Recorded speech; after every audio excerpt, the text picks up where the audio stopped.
मादक पदार्थ की तस्करी की रोकथाम को लेकर दुनिया के अलग अलग देशों में कई कड़े कानून बने हुए हैं। हाल ही में सिंगापुर का एक ऐसा मामला सामने आया जहां एक शख्स को सिर्फ इसलिए मौत की सजा सुनाई गई क्योंकि उसके ऊपर गांजा तस्करी का आरोप था। गांजा तस्करी की साजिश रचने के आरोप में शख्स को फांसी पर लटकाया गया। सिंगापुर में तंगराजू सुपैया को आज सुबह फांसी दे दी गई है। तंगराजू सुपैया को मिली फांसी की सजा पर भारी हंगामा मचा हुआ था और पूरी दुनिया के मानवाधिकार कार्यकर्ताओं ने सिंगापुर सरकार से अपील की थी कि तंगराजू सुपैया को फांसी नहीं दी जाए, लेकिन सिंगापुर सरकार ने किसी की भी बात नहीं सुनी। तंगराजू सुपैया को करीब 1 किलो गांजा की तस्करी के आरोप में गिरफ्तार किया गया था और उसे फांसी की सजा दे दी गई है, जिसकी पुष्टि उसके परिवार ने कर दी है। सिंगापुर सरकार के इस फैसले की कई मानवाधिकार समूहों ने निंदा की है, क्योंकि वो लंबे वक्त से सिंगापुर सरकार से मृत्यु दंड की सजा को लेकर उदार नजरिया अपनाने की अपील कर रहे थे। एक तरफ जहां दुनिया के कई देशों में अब गांजा सेवन को आधिकारिक तौर पर मंजूरी दी जा रही है, वहीं सिंगापुर में दुनिया का सबसे कठोर ड्रग कानून है। सिंगापुर सरकार का मानना है कि मृत्यु दंड की सजा मिलने से मादक पदार्थों के तस्करों को रोकने में मदद मिलती है और सार्वजनिक सुरक्षा बनाए रखने के लिए मौत की सजा मिलना जरूरी है।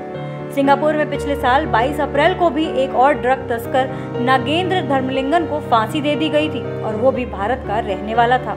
तंगराजू सुपैया की बहन लीलावती सुपैया ने बताया कि 46 साल के तंगराजू सुपैया को चांगी जेल में बुधवार तड़के फांसी पर लटकाया गया और परिवार को मृत्यु प्रमाण पत्र दिया गया। फांसी पर चढ़ाए जाने से पहले परिवार के सदस्यों और कार्यकर्ताओं ने क्षमादान के लिए सार्वजनिक अपील की थी और उनकी सजा की सुरक्षा पर सवाल उठाया। आपको बता दें कि ये 6 महीने में सिंगापुर में दी गई पहली फांसी थी। आपको बताते हैं पूरा मामला आखिर था क्या। तंगराजू सुपैया को 1 किलो गांजा सिंगापुर से मलेशिया तस्करी करने के आरोप में गिरफ्तार किया गया था। हालांकि उनके बचाव पक्ष का कहना था कि तंगराजू सुपैया को गांजे के साथ पकड़ा नहीं गया था, लेकिन सरकारी वकील का कहना था कि तंगराजू सुपैया इस तस्करी का मास्टरमाइंड था। सरकारी वकील ने कोर्ट को बताया कि इस तस्करी कांड में जो मोबाइल नंबर ट्रेस किए गए थे वो तंगराजू सुपैया के ही थे। सिंगापुर के कानून में ड्रग्स के तस्कर के लिए मौत की सजा का कानून है, जबकि ड्रग्स पहुंचाने वाले के लिए कम सख्त सजा का प्रावधान है। तंगराजू सुपैया ने कोर्ट में साफ तौर पर इस बात से इनकार किया था कि घटना में इस्तेमाल किए गए मोबाइल फोन से उनका कोई ताल्लुक नहीं है। उन्होंने कोर्ट में कहा कि उनका फोन खो गया था, जबकि दूसरा फोन उसका नहीं था, लेकिन जज ने तंगराजू सुपैया की बात को खारिज कर दिया।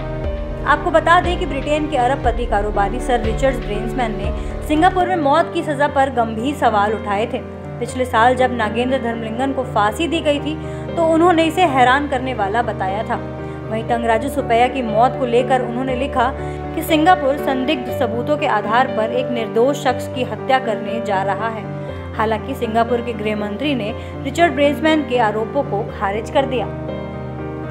ब्यूरो रिपोर्ट, समय डिजिटल।